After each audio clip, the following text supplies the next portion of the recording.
Is this the real life?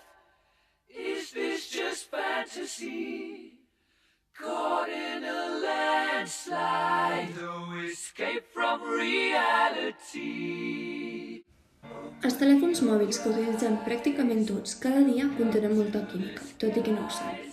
Per exemple, es poden trobar un 84% dels elements estables als telèfons mòbils, i un telèfon promig conté 62 metalls de les terres rares, com els lantànids, l'escandi i l'itri, o altres elements més comuns com podrien ser l'or, la plata i el platí. Ara bé, més enllà dels elements que pugui contenir un telèfon mòbil, les pantalles també tenen molta química.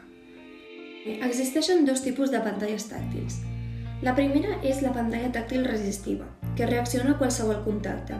Aquesta la trobem als caixers ATM o a dispositius de casa com les Nintendos. Estan constituïts de dues fines capes de material conductor sota la pantalla, que s'enfonsa físicament davant del contacte, canviant la corrent elèctrica a aquell punt.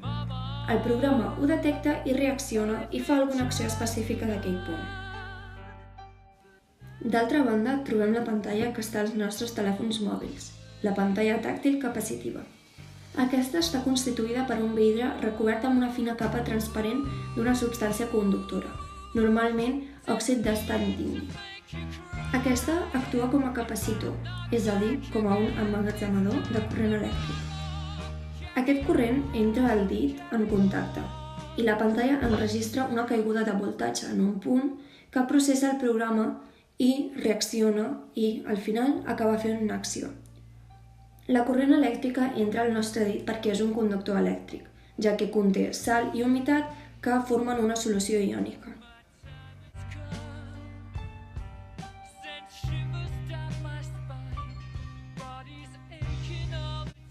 Si anem més a dintre, trobarem piles de liti, que són les que ens proporcionen energia per poder fer funcionar el nostre telèfon. Aquestes piles són capaces de generar energia a través de reaccions d'electròlisi i, com ja sabeu, es poden recarregar per tornar a proporcionar energia al nostre dispositiu electrònic.